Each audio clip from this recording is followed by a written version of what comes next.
Most people think that inflation hurts everyone, therefore it's bad, but this isn't true.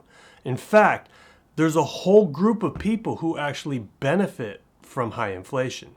Once you understand who, you can then position yourself to be one of those who can benefit. Inflation isn't just the price of all goods and services going up, it's the value of your currency going down. Let's talk a little bit about what inflation actually is, because inflation is kind of a misleading name. Inflation isn't the value of the things, the goods and services you're actually buying going up. What's happening is what you're using to purchase these things is going down.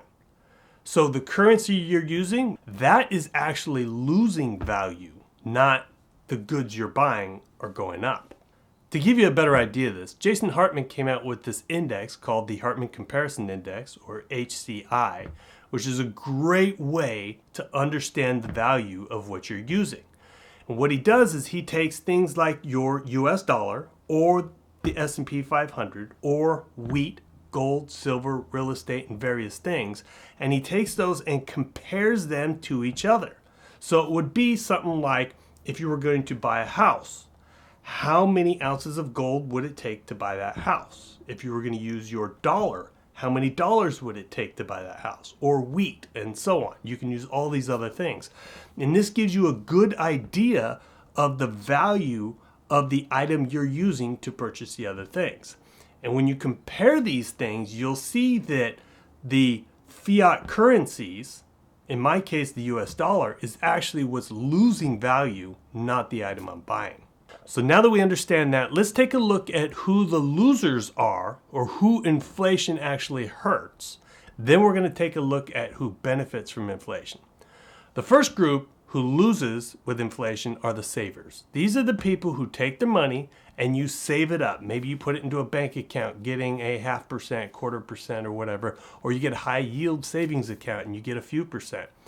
You're still losing purchasing power. So you're losing value in the units you're saving, even though the number of how many units goes up. So if you're saving in dollars, you can go from $1,000 to $2,000, and yeah, you have more dollars, but over time, those dollars will buy less. So you're losing value. The next group that gets hurt with inflation is the paycheck to paycheck people. If you're living hand to mouth, you go to work, you get a check, you take your check, you pay your rent, your phone bill, your gas, you buy your groceries, your food, etc. These everyday expenses go up in cost because, not because the value is going up, because the value of your currency is going down.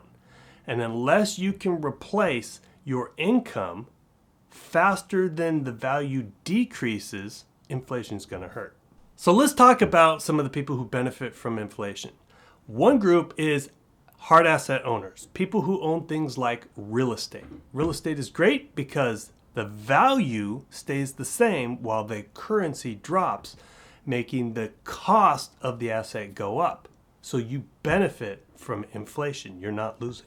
Another group that benefits from inflation is debtors. If you borrow money today at a fixed rate and then purchase assets like real estate or business or intellectual property or whatever your asset you're purchasing is, as long as that asset maintains or increases in value, you can benefit from inflation.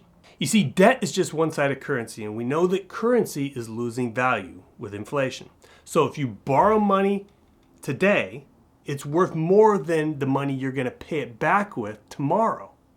So if the money's worth less tomorrow, you're getting the greater benefit of it today. So that's why debtors benefit with inflation. Inflation punishes people who hold cash or savings, but it rewards people who own assets. So it doesn't hurt everyone. It depends how you're positioned. Although this isn't financial advice, I do hope you found this educational, and I hope you find a way to position yourself so that inflation doesn't hurt you. Follow for more.